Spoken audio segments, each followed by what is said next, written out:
Bună seara!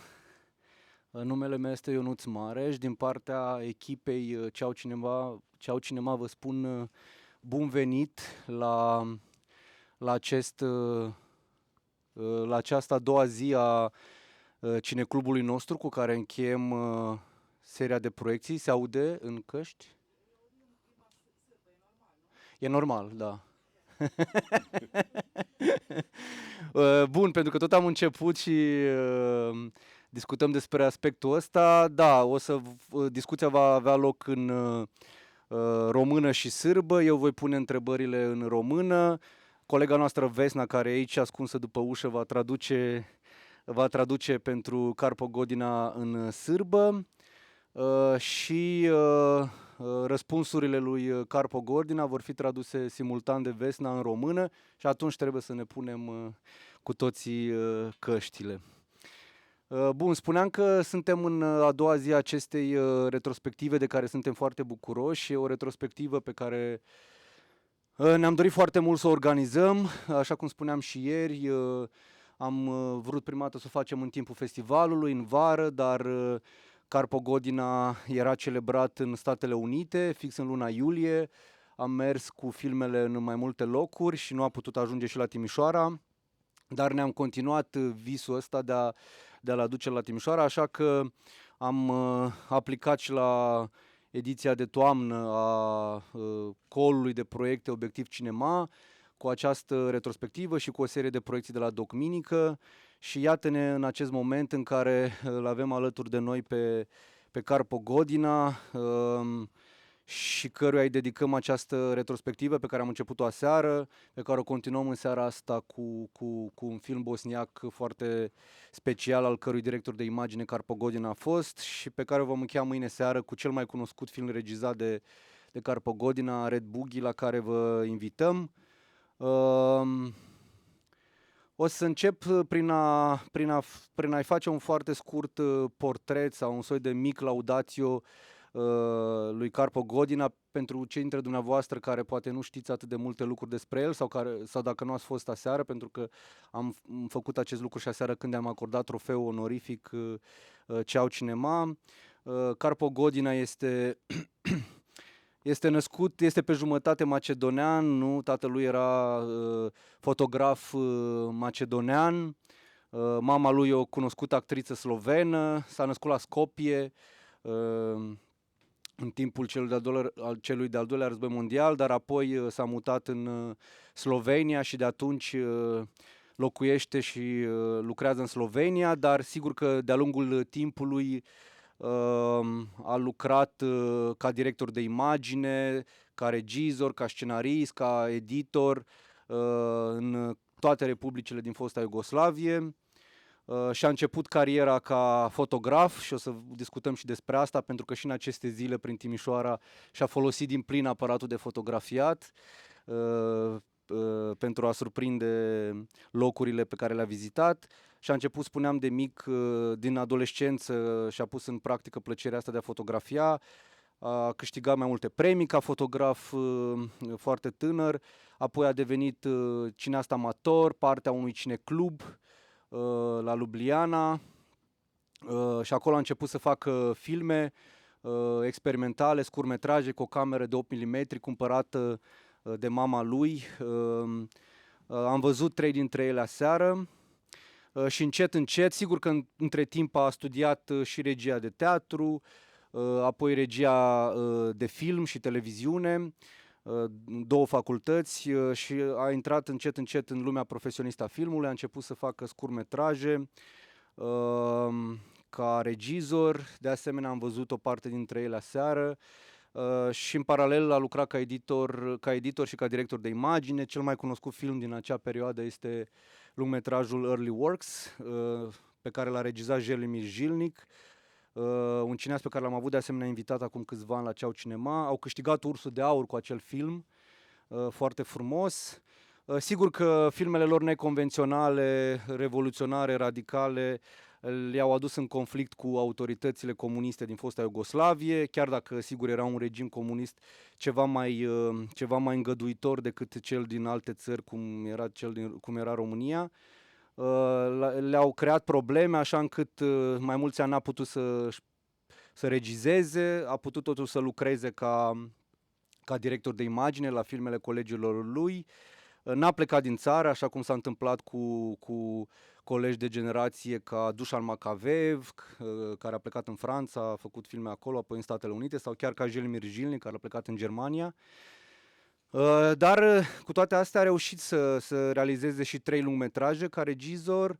Unul este Red Boogie, pe care îl prezentăm mâine seară, altul este Medusa Raft, pe care din păcate nu l-am putut prezenta pentru că nu este restaurat, și apoi ultimului film ca regizor de la începutul anilor 90, un film care îl are ca protagonist pe Fritz Lang, personaj Fritz Lang, nu adevăratul Fritz Lang, un film care a fost la Cannes și care este ultimul film iugoslav înainte de destrămarea Iugoslaviei. În prezent mi-a spus că lucrează la un documentar despre protestele masive din Slovenia, care au avut loc acum câțiva ani. Abia aștept să-l vedem. A îndrumat de-a lungul timpului tineri în cariera de regizor și am tot spus în comunicare că este o figură legendară a acestei mișcări extraordinare care a fost nou val iugoslav, sau cum a fost numit el, valul negru iugoslav. O mișcare de la sfârșitul anilor 60, începutul anilor 70, care a însemnat aceste filme extraordinare făcute de o generație de cineași care au reușit să se exprime cât de liber au putut și în forme cât mai diferite. Un cinema foarte îndrăzneț, un cinema foarte curajos, un cinema greu încadrabil, cu subiecte incomode și în formule cât se poate de neașteptate. Cam asta ar fi așa pe scurt prezentarea lui Carpo Godina. Suntem extrem de onorați că l-avem invitat, am spus-o și ieri, eu sunt extrem de emoționat. Faptul că putem să avem un cineast legendar al acestei generații extraordinare din cinematografia iugoslavă, un cineast care i-a cunoscut și a lucrat nu doar cu nume precum Makavejev, dar vorbeam că i-a cunoscut pe Godard, pe Truffaut, pe toți acești extraordinari regizori care au format mișcările de la sfârșitul anilor 60 și din anii 70. Nu, am văzut aseară un scurtmetraj făcut împreună cu mai mulți cineași, printre care Miloš Forman, Frederick Wiseman, Paul Morrissey și așa mai departe. Evident că pentru noi este extraordinar că l-avem aici pe Carpo Godina și mulțumesc încă o dată foarte mult. Și dobro. Neću biti baš veseo i onako raspoložen. Možda ću čak biti malo dekoncentriran, pošto me napala neka bolest, ali supruga mi je kupila test i osim temperature nema covida i nema influence, tako da ne brinite. Samo me malo kuva, eto. Așa că nu o să abuzăm foarte mult de timpul dumneavoastră și apreciem acest efort de a fi în fața publicului nostru și vă mulțumesc și vouă foarte mult că ați venit la acest masterclass. Aș începe fix de la pasiunea asta pentru fotografie, pentru că este un lucru care traversează toată cariera dumneavoastră. Spuneam aici că ați început ca fotograf încă de tânăr, ați făcut fotografii toată viața, spuneam că inclusiv în aceste zile ați fotografiat foarte mult orașul Timișoara și aș vrea poate să pornim de aici și să ne spuneți de unde a apărut pasiunea asta și ce vă place cel mai mult la a fotografia și la această frumoasă artă? Pa ako krenemo onako na početak stoljeća, onda ću ispričati onako redosled. Moj deda je bio fotograf i on je slikao već balkanske ratove. I ja sam to onda našao u podrumu te staklene velike ploče, gde je na svakoj ploči bilo po 100, 200, 300 vojnika i to su bili onako sjajno posloženi i to im je jako nešto značilo. A da, to im je puno značilo, onako da se zabeleže da su živeli, da su bili na ovoj zemaljskoj kugli. i to me jako impresioniralo, pošto su stvarno onako bili to onako masovke, kao što bi rekli. I onda kasnije je moj tata postao žurnalist, novinar, disident i tako dalje. I on se onda isto bavio fotografijom.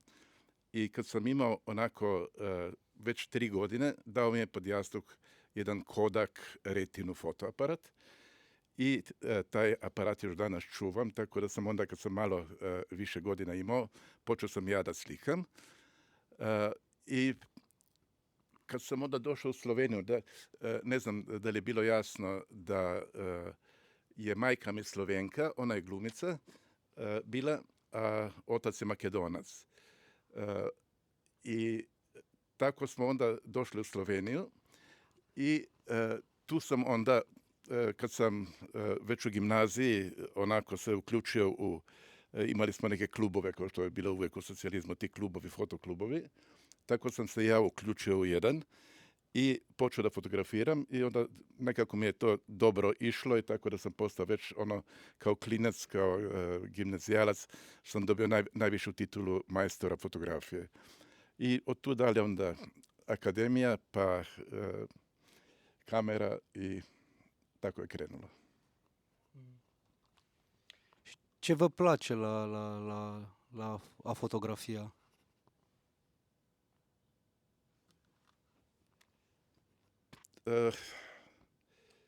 Nekako lovim trenutke, to mi je onako, ne znam, kao što je biva to kod raznih velikih fotografa,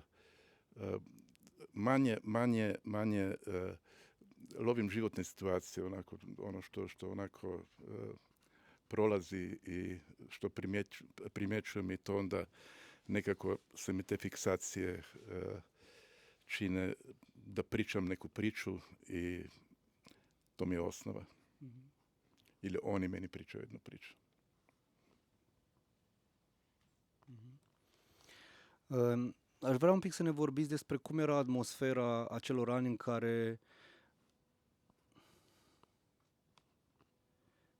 în care v-ați început, să zicem, drumul ăsta de cineast mai întâi amator, ca parte a unui cineclub, unde ați făcut aceste prime filme. Care era atmosfera din acei ani? Erați o întreagă generație care trecea printr-o perioadă creativă foarte bună, nu era și acești ani 60 foarte, foarte frumoși. Lucrurile care se întâmplau în vest automat se reflectau și în regimurile de după cortina de fier, sigur în forme diferite. Pa kad sam došao na akademiju, tamo nije bilo još odelenje za kameru, bila je samo odelenje za teatarsku i radijsku režiju, pa sam to upisao. A pošto je bila u toj generaciji su bila još dvojica koja su se zanimala za film, mene prije svega privlačio film. Kao što ste spomenuli, mama mi je kupila jednu divnu jašiku, jednu malu kamericu 8 mm. Zadužila se strašno jer to je nekako prešvercala iz Austrije. I tako smo onda počeli sa tom kamericom da stvaramo neke filmiće. I kasnije onda došlo do toga da je akademija dobila i odelenje za film i onda sam krenuo i u filmsku i TV režiju, tako da sam nekako ipak završio tu želju po filmu.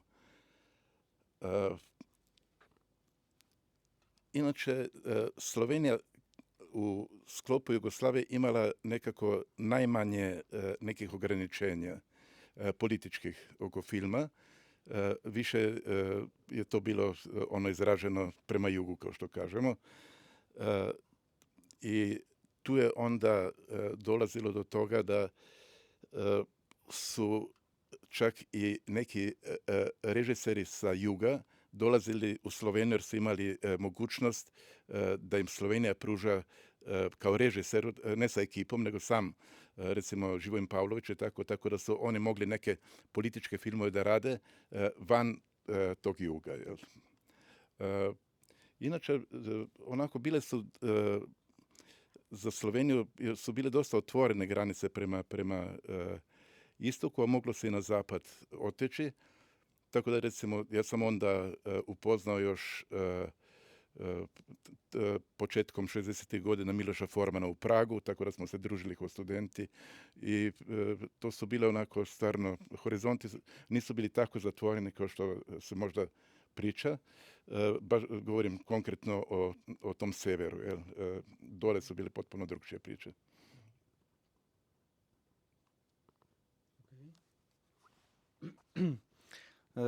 Aș vrea acum să vorbim puțin despre acest nou val iugoslav din care ați făcut parte ca unul dintre reprezentanții lui cei mai importanți. Știu că cumva ați fost împotriva acestei etichete de val negru pe care de fapt presa de partid, dacă nu mă înșel, un jurnalist sau un critic de film de la un ziar de partid a pus această etichetă cumva pentru a critica felul în care aceste filme erau făcute, subiectele lor sordide și așa mai departe. O etichetă care a devenit apoi eticheta folosită în istoriile cinematografiilor, nu? De nou val iugoslav, și nou val iugoslav, dar mai degrabă de valul negru iugoslav. Și vreau să vă întreb dacă atunci când ați început sau când făceați primele filme, aveați senzația asta că faceți parte dintr-o mișcare care schimbă cumva fața cinematografiei din Iugoslavia, că participați la un soi de revoluție cinematografică atunci, dacă aveați conștiința asta.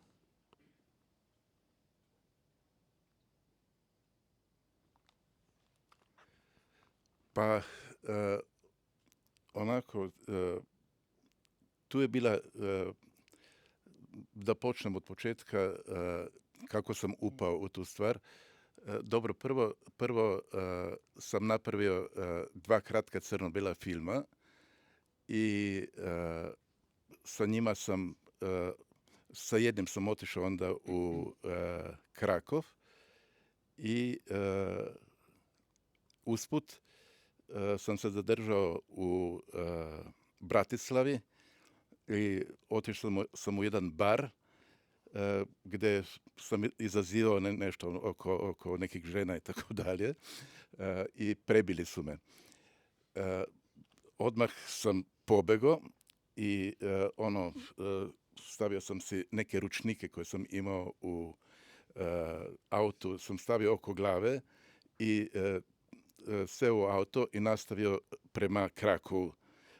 Tamo je bio taj veliki svjetski festival kratkog metra i upao sam onda u tu direkciju i rekao sam da sam ja Karpo. Oni su gledali, nisu mogli da veruju, mislim. I odmah su me poslali u bolnicu, zašili su me. A na novinama, dobro, onda sam pobedio u Krakovu sa tim filmom, a do tada su uvijek pobeđivali samo Rusi. Rus je morao dobiti prvu nagradu i onda se pojavio časopis sljedećeg jutra. Na naslovnoj stranici je bila velika slika, Karpo pobedio Ruse. I tako s tim flasterima, zašiveni potpuno onako, tako da je nekako moja karijera počela sa pobjedom nad Rusijom.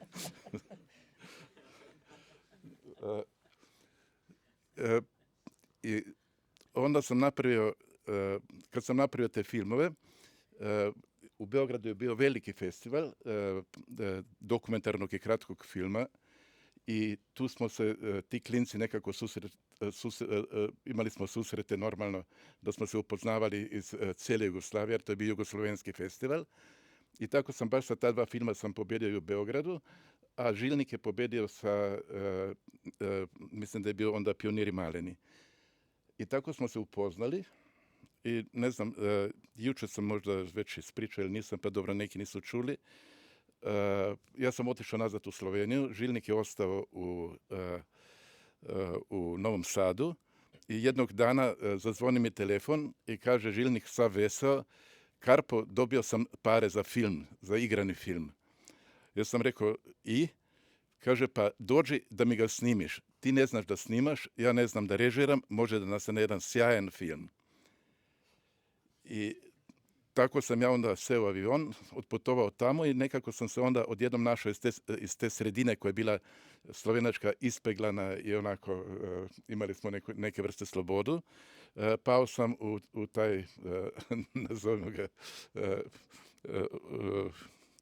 neki svijet koji meni nije bio poznat, da se tu izvode neke represije i da je onako potpuno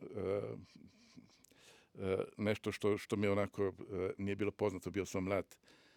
I onda smo snimili taj film Rani radovi, odmah pobedili u Berlinu, dobili smo Zlatnog medveda i tako je onda nekako počela moja karijera i angažma u nekim filmovima koji su radikalno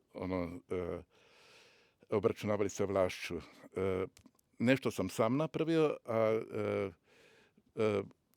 jer sam nekako ostao u toj Vojvodini i u Srbiji, pa su me onda uzimali razni režiseri, pa su me uzimali onda i Lordan Zafranović i tako dalje u Hrvatskoj i nekako sam postao, studirao sam režiju, a odjednom sam postao direktor fotografije, tako da sam nekako upao u te vode gdje je Makavejev, gdje je Pavlović, gdje sa svima njima sam surađivao i dok nije došla ta nesretna 72. godina, kad su proglasili taj crni talas, koji je stvarno pogrdna reč, to je bio u stvari, ja bih ga nazvao jugoslovensko filmsko proleće ili jugoslovenski novi val, kao što je bio Le Nouvel Vague u Francuskoj. I tako sam jednostavno u toj kombinacije sa svim tim autorima. Tu je onako, to se malo zna, idejni vođa je bio moj stalni scenarista Branko Vučićević, on je bio ona siva eminencija o kome se premalo priča i on je nekako držao niti u svojim rukama, onako tiho, neprimetno, ali sjajan čovjek, nažalost pokojni. I onda su nas 72. godine su proglasili taj crni talas i baš film koji će se večeras gledati, Slike života udarnika, koji sam snimio za Batu Čengića, bio jedan od jačih povoda da ono još potvrde da su u pravu i tako. Postoji jedan sjajan dokumentarac, slučajno je bila tamo u Puli, to je kod vas reći, to je festival filmski u jednom gradu na Jadranskom moru. I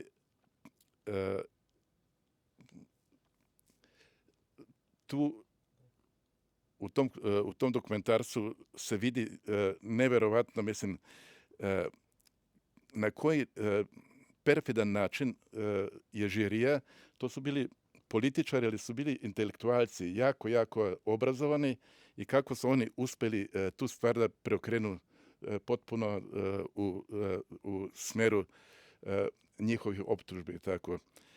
Dobro, i onda su nas razjurili, pa je Žilnik otišao u Njemačku, Makavejev u Francusku, Pavlović, to sam pričao već ranije o njemu, on je našao onda u Sloveniji svoj prostor da je mogao da radi. A ja, pošto sam bio snimatelj, nekako nisam otišao van, jer sam kao snimatelj, meni su zabranili da režiram 10 godina, ali nisu rekli da ne smijem snimati. Tako da sam onda u tom periodu ipak napravio nekoliko filmova koji su svi bili kritički. Dar înainte de apariția acestei etichete,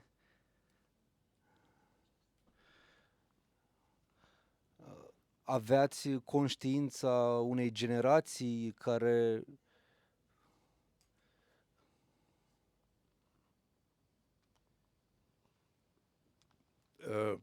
Da, jer smo se skupili po nahođenju, mislim,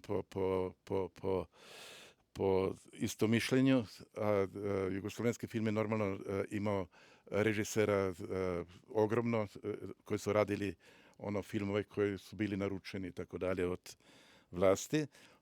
Tu nas je bilo nekoliko koji smo stvarno bili jezgro toga i tu smo onda radili na svoj način i terali dokle je išlo.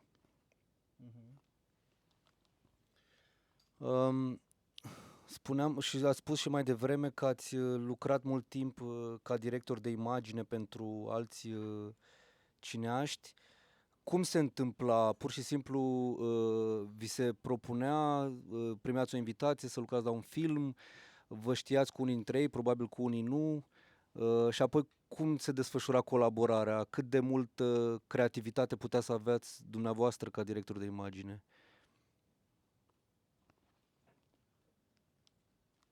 Pa, pošto je postojao taj filmski festival na moru, to je bio Jugoslovenski filmski festival, tamo smo se u stvari susretali i nekako stalno čekali šta će nešto novo doneti neko od tih sa kojima si somešljenik. I tako je onda nastalo da nekoliko njih sam znao, a više manje smo se onda upoznavali preko filmova ne smijem taj reći da upotrebim. Pula je festival. Tako da znam da kod vas to dobro. I tako da je u stvari nastajalo ta druženja na tom festivalu su bila u stvari nekako, jer tu se noćima i danima razgovaralo na raznim terasama uz more i tako o kinematografiji i o viđenom što je neki novo doneo i tako da je u stvari kolevka nekako druženja i upoznavanja bio taj festival. Dar erați la rândul dumneavoastră regizor și atunci cum făceați ca să treceți cumva în plan secund și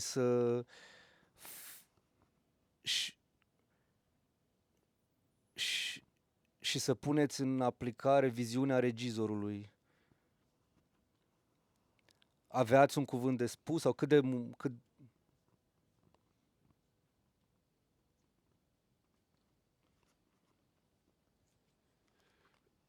Pa, tražili su me zato jer sam imao dosta široki dijapazon izražajni, znači autorski. I onda je bila saradnja takva da je režiser mi naznačio šta želi i potpuno nekako mi je verovao i jednostavno sam onda dosta slobodno radio. Kad smo jednom utvrdili kako će cijela stvar ići, imao sam potpuno povjerenje više manje kod svih tih reditelja. Tako da sam, koliko sam mogao, sam nadgrađivao njihovu materiju.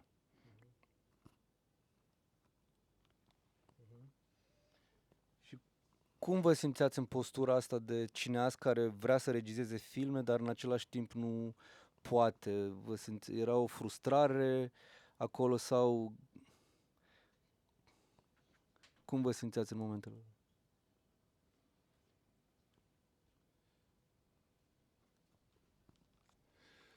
Ja sam pokušao u tom periodu tih 10 godina normalno da ne na jugu, nego u Sloveniji sam davao scenarije za igrane filmove, ali onda kad su proglasili te crni talas je i Slovenija malo celu stvar zaoštrila, tako da su mi bili redom odbijani.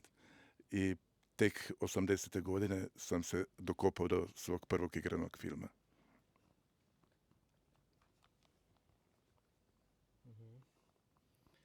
Între timp, cumva lucrurile se schimbaseră în cinema în momentul în care ați început să vă faceți primul lungmetraj.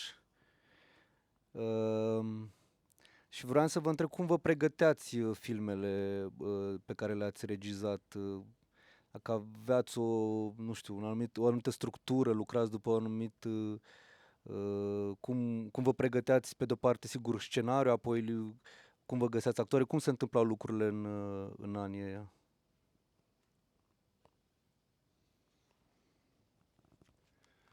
Pa to je od filma do filma različito. Recimo, taj prvi film koji sam ipak uspeo dobiti, zvao se Splav meduze, to je film koji je više manje sniman u Vojvodini, tu u blizini i govori o umjetničkoj avantgardi u 20. godinama na tom području. Sada, pošto sam nekako dobio novce i od Beogradske televizije i od Slovenije, morao sam neki kompromis da napravim, pa sam onda dao i neke junake iz Slovenije unutra i inkorporirao ih u tu temu ovdje. Jedan je interesantan slučaj, baš u Vršcu, to je opet ovdje u blizini. Smo snimali na vojnom aerodromu gdje su se inače vežbali za pilote crnci i ostali iz nesvrstanih zemalja. Mi smo tamo stanovali sa njima i odjednom je došao jedan crni auto i rekao je onako, čovjek koji je izašao, rekao je dajte nam svu tehniku i sve ljude koji rade sa tom tehnikom i za nedjelju dana ćete dobiti to nazad. Ja sam gledao i rekao šta se to desilo i kako i odnijeli su sve to odmah i tek onda se pojavila vijest da je umro u Ljubljani Tito. I tako da su mi baš te 80. godine iz Ljubljane su Tita onda vozili ono počasno u vozu do Beograda i tu je jasno trebalo milion ekipa da to snima cijel taj put i sve te stvari. Tako da sam nekako ja počeo sa smrću Tita i sa nekom drugom Jugoslavijom, svoj prvi film.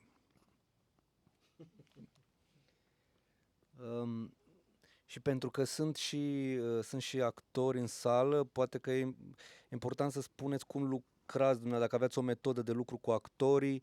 Sigur că în scurtmetrajele care s-au văzut aseară acest lucru e mai puțin relevant, că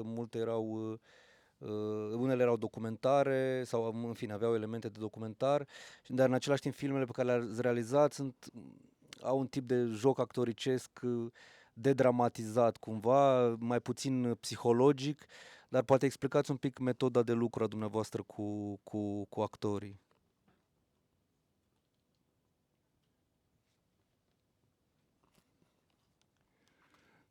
Dobro, ja sam bio i 25 godina profesor filmske režije u Ljubljani i tako da sam sa glumcima svakako dolazio i sa mladom generacijom u kontakt i kasnije i ranije.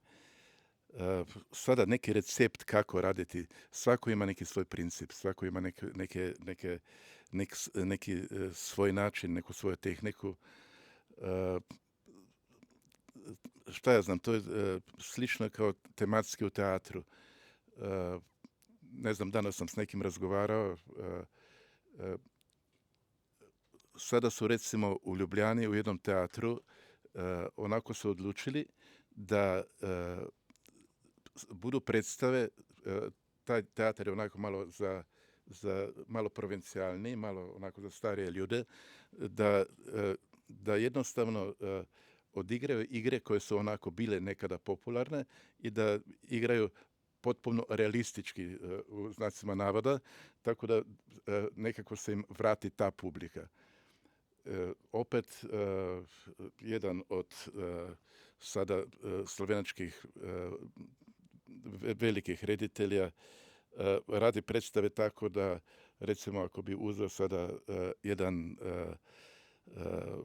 jelovnik u nekoj gostioni pa je oko njega i ekipa glumaca, oni krenu odjednom kako bi realizirali taj jelovnik i tako se onda rađa predstava na osnovu, tako reći, dijaloga i iz ništa raste predstava. Tako da tu je toliko varijacija da je jako teško opredeliti kako da vodiš glumca, jer od projekta do projekta je stvar različita i konačno je tu 1000 estetika i 1000 pristupa glumcima. Dar cum lucrați dumneavoastră? Aha. Ja pokušao sam svakome da se što više približim, da ga upoznam. Țineți I- micro. The microphone closer. Aha. Znači, uvijek se približim glumcima koliko god mogu. Družim se sa njima, ako su mi to novi glumci, ako su glumci koje već znam, onda normalno oni su onda tu već upoznati sa mojim načinom. I onda pokušam sa obzirom na temu da izmamim iz njih, da ih prevarim koliko god mogu i da izvučem ono što meni treba. Nije lijepo to. Tako je. Dar ce înseamnă acest păcălit? Adică nu aveați repetiții, nu lucrați pe text, nu le dădea scenariu? Normalno, ta prevara je bila mišljena kao ako on ima neku svoju viziju, ja je uzmem i tu viziju, ali svakako dodam neki svoj pečat koji on ne primeti. Mislim, nekako sam tu malo onako kurvinski.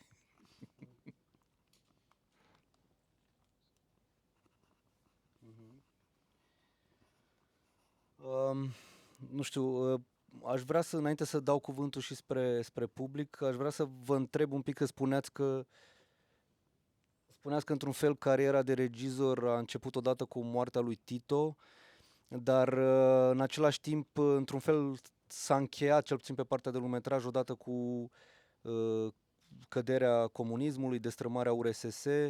Poate vreți să ne spuneți puțin cum au fost acei ani 90 pentru dumneavoastră într-un context foarte dificil din țările nu foste iugoslave, cu războaie,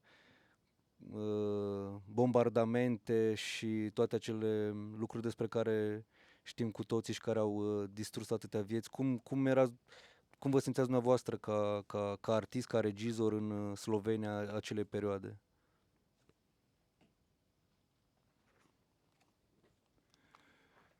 Pa tu je, kad smo spomenuli Titovu smrt, to je bila 80. godina, 1980, i do tog nesretnog rata koji se pojavio 1990. Znači 10 godina kasnije. Bilo je neko strašno burni period gdje nisi znao u kom pravcu će krenuti ta naša tužna priča. I unutar tih 10 godina nekako smo se snalazili i napravili smo i dobre filmove, ali i tu nije bilo nekih zabrana, jer je to toliko bilo haotično sve da se nije znalo ko pije, ko plaća, tako da smo nekako to iskoristili. I recimo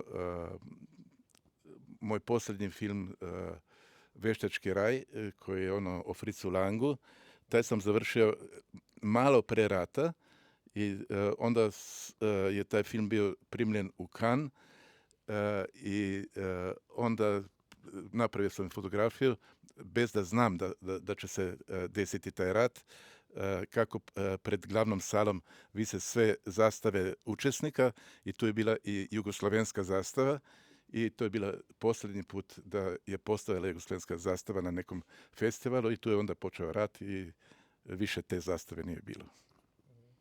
Dobro, a poslije toga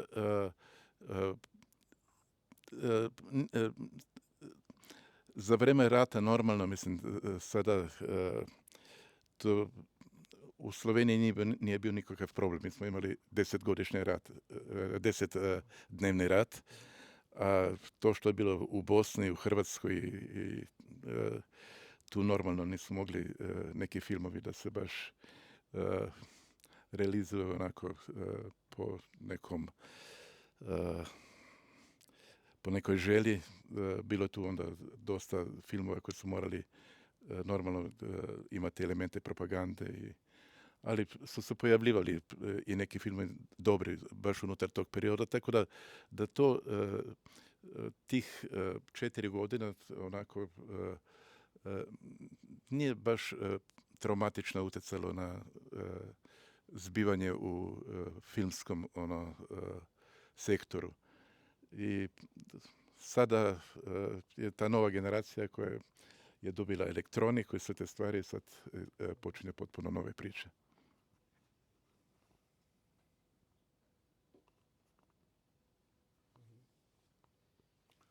Ok. Znam da odgovaram puno opšte, znam da odgovaram puno opšte, ali onako trebalo bi da idemo pa da se vidi stvari i tako dalje. Tako da sada neću zadovoljiti nikoga u stvari sa takvim odgovorima, ali teško je da veliki period je to od kako sam počeo pa do danas i sada površan sam. Sada.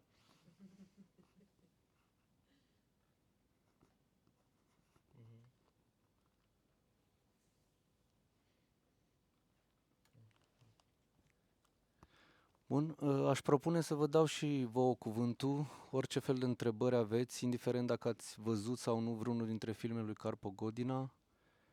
Vă rog, cum e momentul? Așa, dar nu mai știu dacă... avem microfonul ăla, ok. Și tu ai și întrebare sau ai ridicat una? Deci mai aici? Uite aici, la...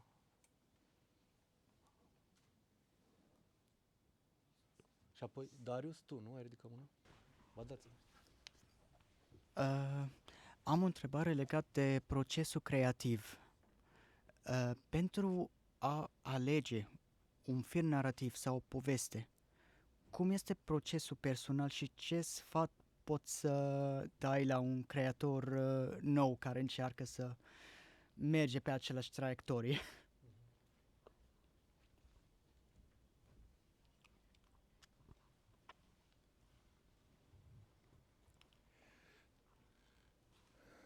Pa prije svega neka govori iz sebe, to je jedino što mogu da kažem. Nikakva špekulacija, sve se to osvećuje.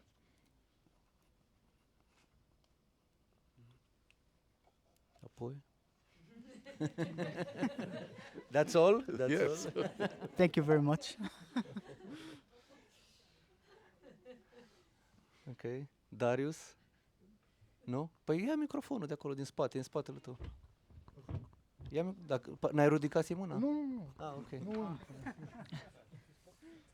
Altcineva? Cristine, uite aici. Ia. Da pitam u rumunsku. Ok. Ja imam 3 pitanja. 3. Eu aș vrea să știu, din punctul dumneavoastră de vedere, ce poate să facă viața și nu poate să facă filmul și ce poate să facă filmul și nu poate să facă viața. Apoi mă mai interesează... Hai să răspundem. Da. Foarte bună întrebare.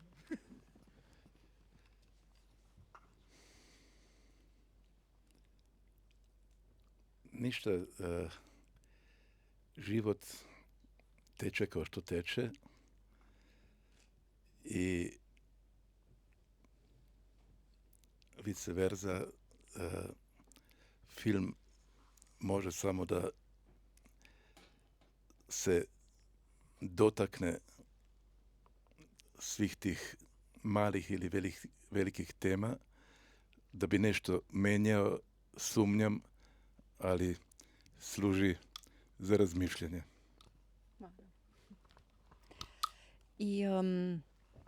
Aș fi vrut să știu ce fel de actriță era mama dumneavoastră, dacă eu știu bine, ea cred că a fost și cofondatoarea teatrului, nu? Din Ljubljana. Dacă vă plăcea ce joacă, cum joacă? Da, odgovorim ovako, teško je, pošto Jugoslavija vam nije toliko poznata. Znači, majka se rodila u Trstu, to je u Italiji, i bila je Slovenka, i kad je došao Mussolini, ona je sa familijom pobegla u Maribor. I tamo je postala glumica, pa se družila u jakom levom pokretu gdje je bila i buduća žena od Tita i tako dalje. I bio je zabranjen rad, pa su izbacili iz teatra. I onda je u Skopju bio čovjek koji je bio Slovenac, vodio makedonski teatar interesantno u Skopju, Slovenac, i znao je mamu i rekao: Milena, dođi ti, kod nas neće biti represija, i onda je otišla u Makedoniju. Počeo je Drugi svjetski rat, upoznala je mog tatu koji je bio veliki revolucionar i preležao je već u zatvorima i posle rata isto, i tako da on ima, sada je zašla jedna debela knjiga o njemu, i tako da je ona pala u neki vrtlog još jači neke politike i nekih onako teških životnih situacija. I kad je došlo oslobođenje, ona je onda sa makedonskim kolegama osnovala Skopski teatar, i tu je opet nastala politička situacija jako gadna. Otac je otišao na 4 godine u zatvor, nas su isterali, uzeli su nam kuću i sve, isterali su nas za 24 sata da moramo u krugu od 900 km otići. Ja sam imao 6 godina, a moja sestra imala 10, i tako je mama uzela nas za ruke i stavila u neki voz za živinu i stigli smo opet nazad u Maribor. I tu je počeo opet neki drugi život. Ja sam tu puno onda, jer nije imala gdje mene da smjesti, tako da sam ja nekako rastao sa teatrom, jer sam uvijek bio u garderobama. Pa su onda i nju zatvorili, opet ponovo, pa smo nekako, sad pričam neke te političke stvari. Uglavnom, mama je bila onako.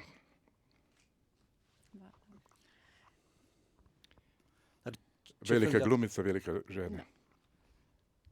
Întrebarea era... Nu. Întrebarea era și ce fel de actriță era mama. A da, gledao sam svaku predstavu, jer ja sam bio tamo iza kulise, tako da sam dobio i manje uloge kao statista, a pošto je u Mariboru i opera, tako da sam i nastupao i u operama, tako da sam ja već sa 8 godina divno pevao arije i tako jednostavno sam nekako pozorišno dete. Și ultima întrebare ar fi dacă este o carte, o piesă de teatru, o pictură, o imagine care vă urmărește din toată viața dumneavoastră, e ceva ce încă, căutați și n-ați găsit?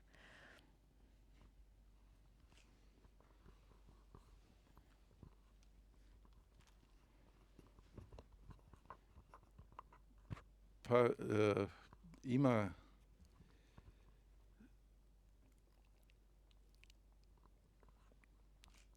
jedna slika sa sestrom, govorim sad o fotografiji, koja me maltretirala ceo život. Bila je starija i ipak je imala puno dobrih savjeta i tako da mi je to ono nešto što nosim sa sobom već iz mladosti. Hvala vam puno.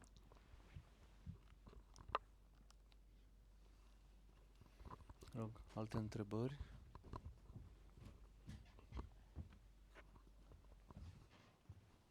Da, Bogdan acolo. Și apoi poți să pui și pe Tarareș, nu e problemă. La final. La final. Bună seara! Dacă puteți să ne povestiți un pic cum a fost întâlnirea noastră cu Jean-Luc Godard Și care perioadă din creația lui o preferați? Filmele din 60 sau cele de după 67-68? Perioada mai politică.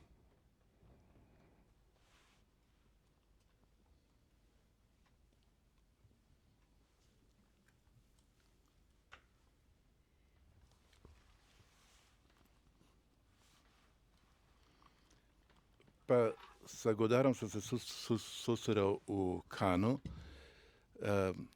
i to 2 puta i sada svakako su bili velika inovacija njegov pristup, ajde ako krenemo do posljednjeg daha i sav taj novovalovski žar i na neki način više volim te filmove nego kasnije koji su onako ipak na jedan čudan način politički.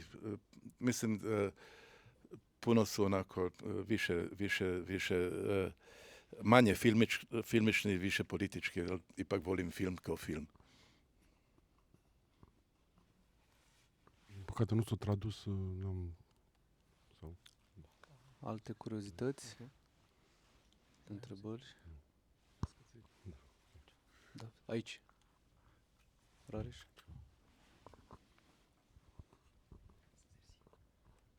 Da, sunt curios ce ați defini ca fiind specific filmului, specific cinemaului și ce ar fi specific teatrului și doar teatrului. Adică care e diferența fundamentală din perspectiva dumneavoastră între cele două, mai ales că le-ați făcut pe amândouă. David este și regizor de teatru și de film.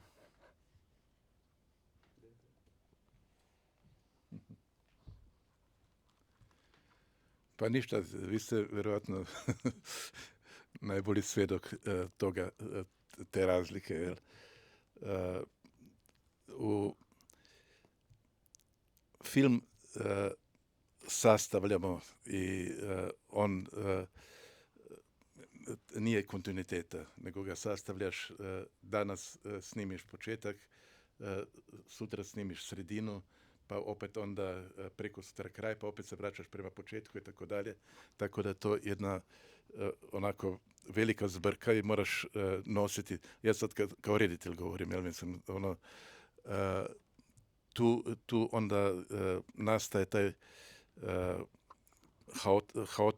haotična situacija, kontinuiteta i svega toga i tu moraš onda potpuno biti koncentriran na jedan poseban način. Kod teatra nastaje, predstava se rađa i ima kontinuitetu i normalno, mislim, ona je živa, film nije živ. Vrlo onako jednostavno, kratko. Mulțumesc!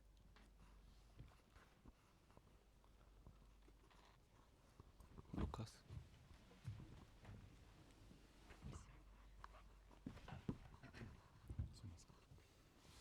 Seara. Aș fi curios în calitate de regizor de film să-mi spuneți, și întrebarea asta este o întrebare care mă eludează destul de mult, l-am întrebat inclusiv pe Joachim Trier săptămâna trecută, exact același lucru. Care este sfatul dumneavoastră ca regizor de film să faci această activitate sustenabilă? Asta este un lucru cu care mă confrunt acum și mă macină destul de tare. Financiar. Sustenabilă din toate punctele de vedere, inclusiv financiar, desigur.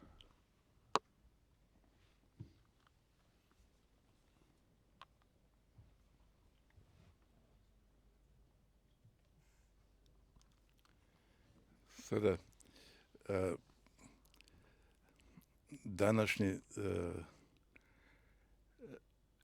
današnje vreme je takvo da je uvelo tu elektroniku i sve te stvari i možete i telefonom i fotoaparatom, ako ste voljni i željni da realizujete neku svoju ideju, možete, tako reći, sam napraviti svoj film. Tu je sad velika razlika između vremena kad sam ja radio i sada kad se radi to uzimam kao ekstrem, mislim, da sam napraviš celu stvar na tu tehniku koju skoro svako posjeduje.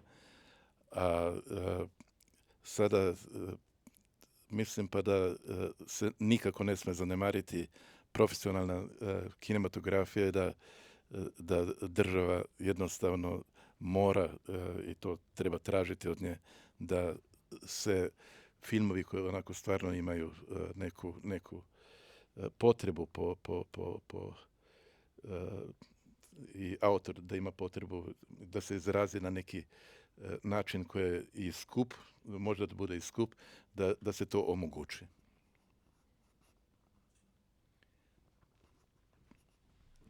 Ja sam sad otišao na državu, mislim, normalno da su tu sad i neki producenti koji imaju svoju lovu i tako, ali govorim nekako o Rumuniji, govorim o Jugoslaviji, mislim o bivšim republikama Jugoslavije, tako da govorim o tom području tu.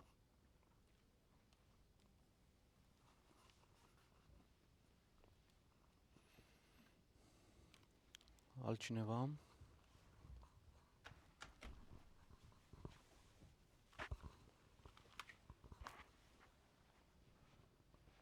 Mai are nimeni întrebări? Vrei să pui tu acum, Rareș? Dacă nu mai vrea nimeni. Păi nu, eu mai am întrebări, poate mai sunt și alții, dar dacă vrei poți să pui acum.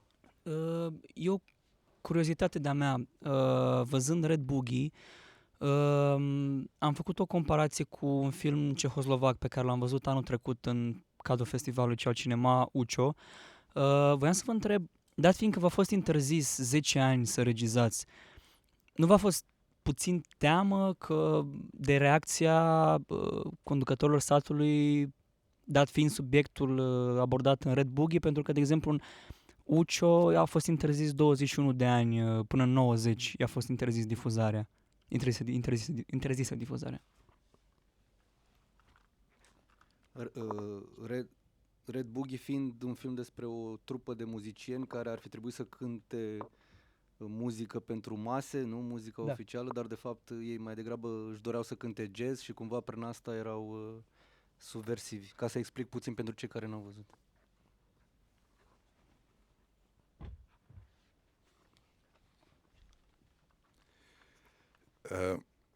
To je bila 82. godina gdje sam spomenuo da se nije znalo precizno ko pije, ko plaća, tako da je u početku, kad sam ga sastavio, bile su intencije da se taj film zabrani, ali srećom je prošao i kad je došao na festival, dobio je onako priznanje i sve te stvari. Tako da bio je jedan onako period kad je taj film visao na niti, kao što se kaže. Pogotovo, pošto vidim da ste gledali taj film, tu unutra nastupaju, onako sam ih sakrio i dao im suprotne uloge. Recimo, prva punk grupa u bivšoj Jugoslaviji, Pankrti, to su onaj džip što dođe kad je prebego preko granice pa mrtvog ovog Petra voze preko granice. Svi ovi što sam ja napravio kao režimske ljude, kao militantne osobe, to su bili pankarti i tako dalje. Ima u tom filmu puno nekih sakrivenih stvari i to su normalno sve pročitali onako, jer oni su znali šta radim, mislim vlast, tako da, ali na kraju ipak prošlo.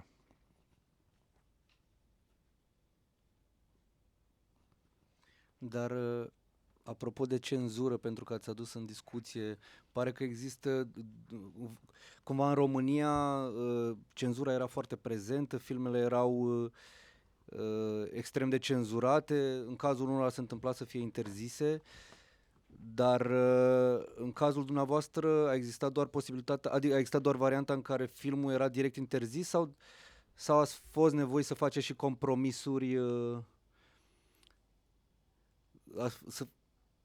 la cerința, nu știu, la cerința cenzurii, aparatul cenzurii.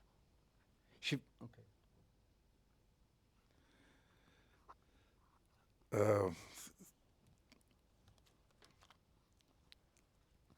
Cenzura kao takva je bila nekako sakrivena. I kad si ti napravio film, to govorim o periodu tih nesretnih 70. godina, ako je bio film dobar i provokativan, onda su ga poslali na festival van, da se vidi kako, to je bila jedna onako sjajna perverzija. Film je onda bio jako lijepo primljen vani, dobio je nagrade i tako, i čim se vratio u zemlju, taj film je nestao.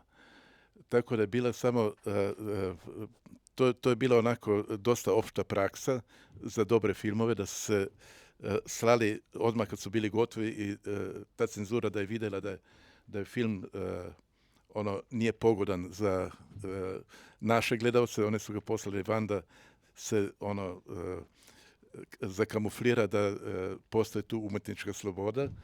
I kao što sam rekao, čim se film vratio, on više nije bio vrčen. Tako se desilo i sa Žilnikom, tako se desilo sa Makavejem, tako se desilo sa Čengićem kojeg ćete večeras gledati. I tako sa puno filmova se to desilo. Tako da ta cenzura da išla je na ceo film. Mislim, ceo film nije bilo da sad izbaci to, izbaci ono. To što se napravio i to je onda ceo film bio, nije bilo nikakve diskusije da nešto promeniš i da nešto doradiš po njihovoj želji. Deci, cenzura nu intervenea pe parcursul procesului realizării filmului. Doar îl interzicea la final de tot, dacă era considerat un film. Da, tačno tako. Bili su i neki savjeti koji su čitali tekstove, ali sa tekstom možeš lako da preoreš, tako da u tekstu su još mogli nešto da kažu, ali onda je film bio nešto potpuno preora.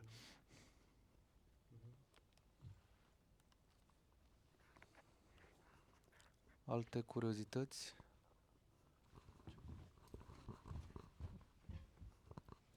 Bună seara! Eu aș avea o întrebare mai mult legată de film documentar. Ce sfaturi ați avea pentru cineva care este la început de drum și nu are neapărat o direcție clară în sensul acesta?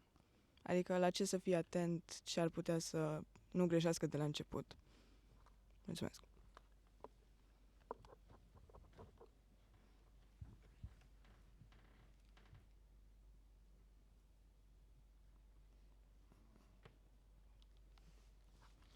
Pa dokumentarni film to je jako široki pojam, tako da to smernica je ta, ako nemaš nikakvog iskustva oko toga, pogledaj 100 filmova dokumentarnih i nađi sebe u tome i kreni tim putem. Jer mislim u jednom oti, tako mislim, sastavi sebe, onda jednostavno sa gledanjem se najviše dobija.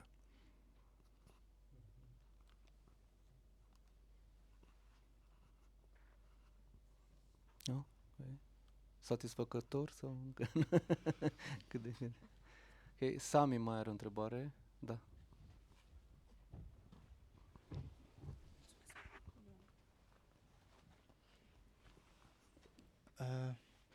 Întrebarea mea, jonglare de roluri pe set. Deci, dumneavoastră sunteți și aveți un background de fotograf, de regizor, de DP și DOP și atunci, cum se alege o traiectorie după ce toate aspectele sunt explorate și mai ales la specializare? E temptat să mai sar la un alt rol și pe urmă, sau, nu știu, să rămân un DP sau cum se fie? Sau dacă e bine să faci mai multe, dacă e util sau... E util sau trebuie specializat la sfârșit? Aici vorbești strict de când studiezi filmul și trebuie să-ți cauți o cale, nu? Da, o traiectorie. Sau faci mai multe, dar nu știi unde să te îndrumezi. Ce poate să ajută ca un sfat de maturizare în industrie.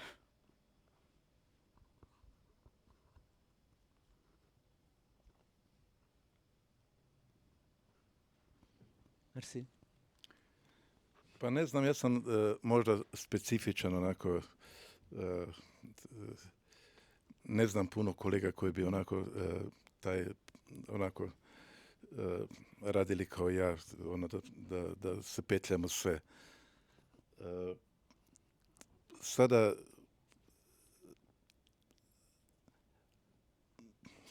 jako težak odgovor, jer zavisi od čovjeka to, da li svaki od tih elemenata je normalno jako bitan sastavni deo filma. Mislim, od to što ste nabrajali, od režije, montaže, kamere. I sada, ako se u nečemu osjećate najjači, prihvatite se toga i onda vam sve ovo što ipak imate velike znanje i oko tih ostalih stvari, onda će doći sigurno do pravog rezultata.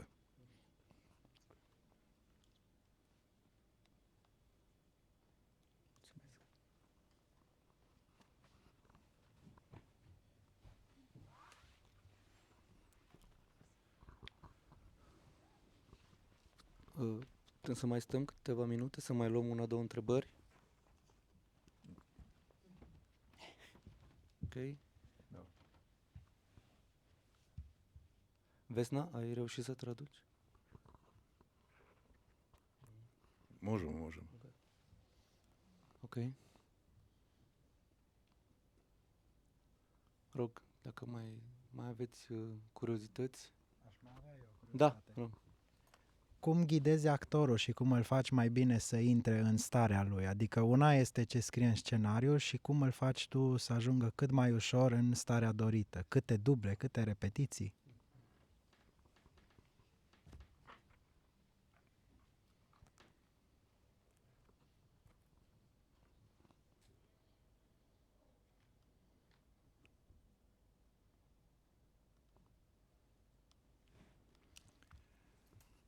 Pa kod filma je puno puta se desi da, pošto su glumci jako zauzeti na raznim stranama, da ti glumac uleti, tako reći, direktno pred kameru i ako nisi ranije radio s njima, to može da prouzrokuje dosta teške posljedice. Zato jednostavno, isto kao kod teatra, preporučujem da se puno radi sa glumcima pre samog snimanja i da onda jednostavno nađete lik i postavite ga pred kameru kad je sazreo.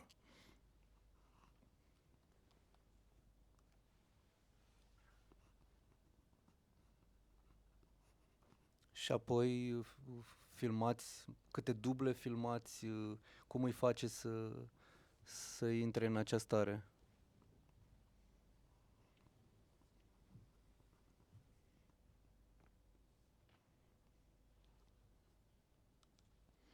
Pa ako su pripreme dobre, onda najviše 3 dubla. Osiguraš se sa jednim dublom, ne idem više preko 3 dubla. Ali zato su predpripreme jako, jako važne.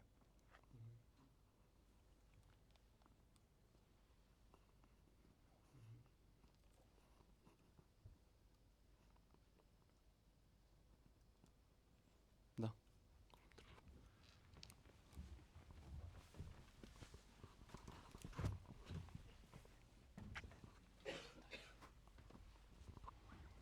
Aș avea o întrebare legat de ca regizor, cât de mult contează să știi să zic așa, in-depth, ce face fiecare membru al echipei tale. Ca actor, sunetist, DP. La filmări. Da.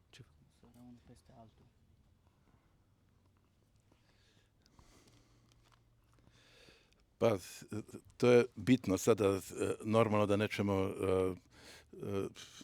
ići u neke koji prenose svetla i tako dalje, nego taj, kao što ga možemo nazvati, autorski deo ekipe, tu moraš biti potpuno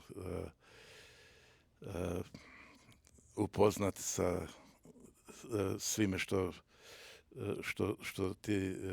što taj poziv nudi i normalno da i biraš ljude za glavne te stvari po svom nahođenju.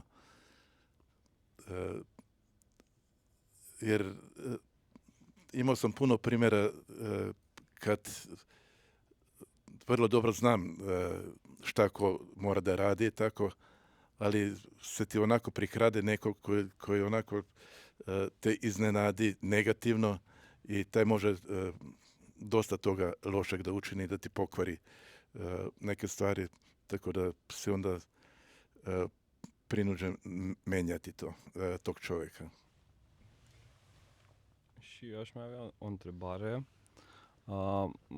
Cum faceți, adică cum abordați scurtmetrajul în detrimentul lungmetrajului sau invers? Adică care e diferența în abordare între ele?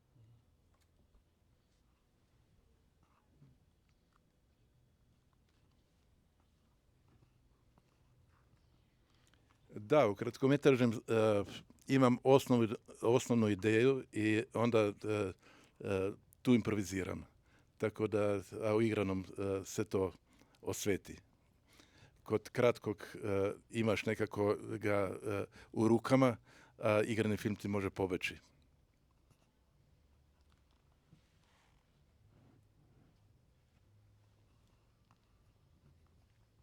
Deci știți de la început că proiectul pe care urmează să-l faceți va fi un scurtmetraj sau un lungmetraj?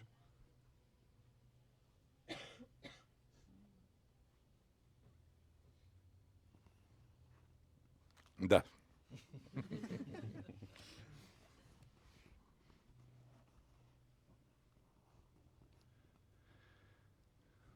Betty.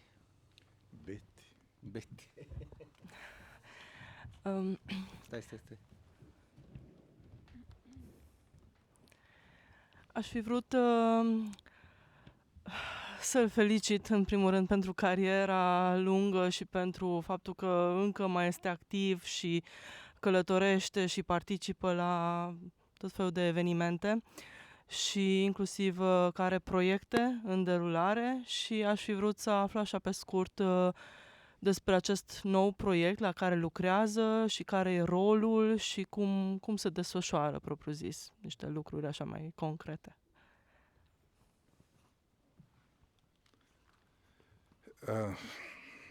Dobro, da se malo razgolim. 72. godine, o kojoj cijelo vrijeme pričamo, kad su nas rasterali, snimio sam sa Žilnikom film koji se zove Sloboda ili strip i kad sam taj film izmontirao na montažnom stolu, taj film sam i snimao, došla je vlast ili ti policija i pokupila sav materijal. Film je bio utoliko interesantan policiji, pošto smo nekim slučajem imali informacije, pa smo igranu strukturu naših glumaca onako krenuli putem bivše Jugoslavije iz Vojvodine ka Sloveniji. I imali smo informacija da će biti pobuna studenata u Beogradu na određeni datum, onda u Zagrebu i onda u Ljubljani. Išli smo, onako, mislim, priča je sjajna, tu je 3 sestre i jednog radnika koji su odabrali, seli su na taj američki James kamion i krenuli po Jugoslaviji da vide šta se dešava. I tako smo onda mi inkorporirali i uvijek su studenti i svi ostali pristali da naši glumci, akteri, u stvari se pripoje, da se spoje sa tim pravim demonstrantima i da imaju dosta važnu reč u cijeloj stvari. I onda je policiji sjajno došlo, bez da smo mi to htjeli. Kad je oduzela materijal, ona je imala potpuni uvid, pošto sam ja jedini to snimao sve, ko su u raznim republikama ti koji su buntovni. I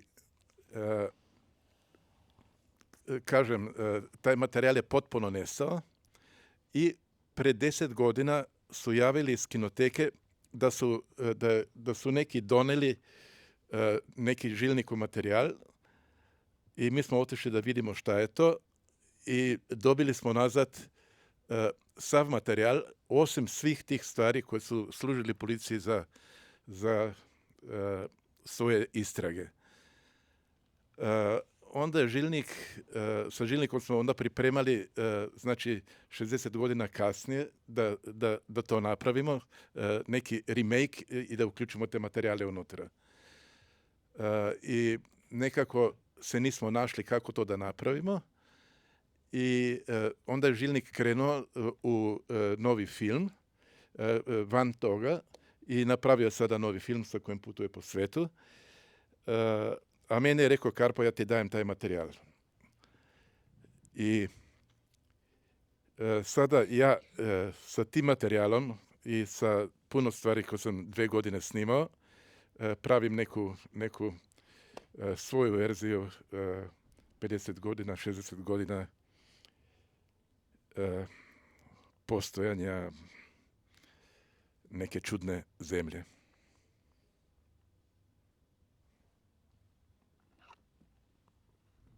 Dar mi-ați spus că ați filmat în fiecare vineri protestele care au avut loc pe o perioadă mai lungă de timp în Slovenia.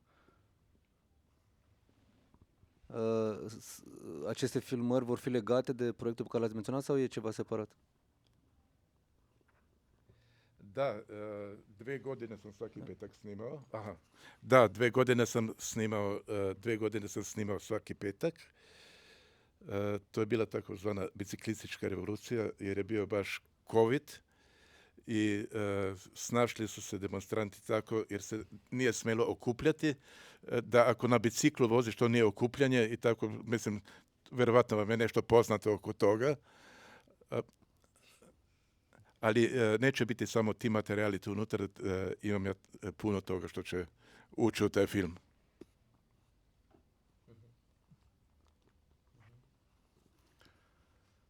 Ok, mai avem o întrebare acolo.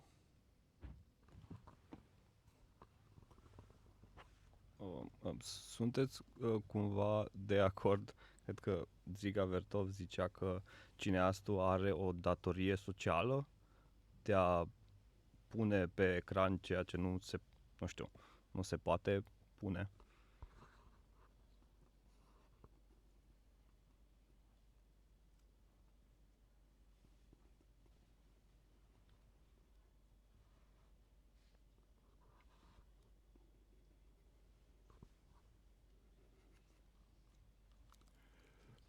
Pa mogu se složiti. Tu definiciju ne znam, ali kad razmislim, slažem se.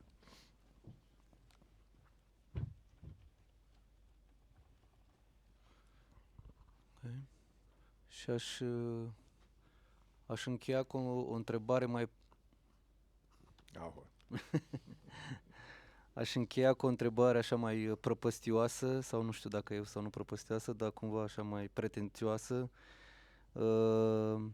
Cum vedeți viitorul viitorul filmului? Se tot discută, chiar râdeam la micul dejun că ați tot primit întrebări despre cum va schimba AI-ul, cinematograful. Cum vedeți dumneavoastră? Sunteți optimist, pesimist, realist?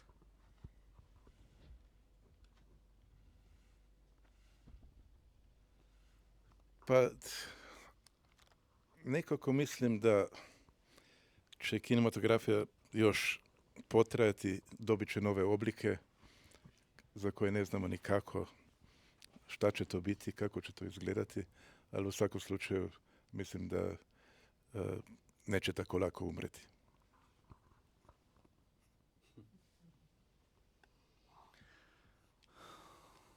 Ok. Cred că cu această idee optimistă putem să încheiem discuția noastră. Mulțumim tare mult că ați fost aici cu noi. O să luăm o pauză, apoi de la ora 8 vedem, sper, împreună filmul The Life of a The Life of a Shock Force Worker, un film interzis, un film foarte frumos, într-o versiune restaurată care arată splendid, și vom sta de vorbă și după acest film, mai concret despre ce vom vedea, tot împreună cu Carpo Godina. Mulțumim mult și mulțumesc și vouă că ați venit și că ați stat.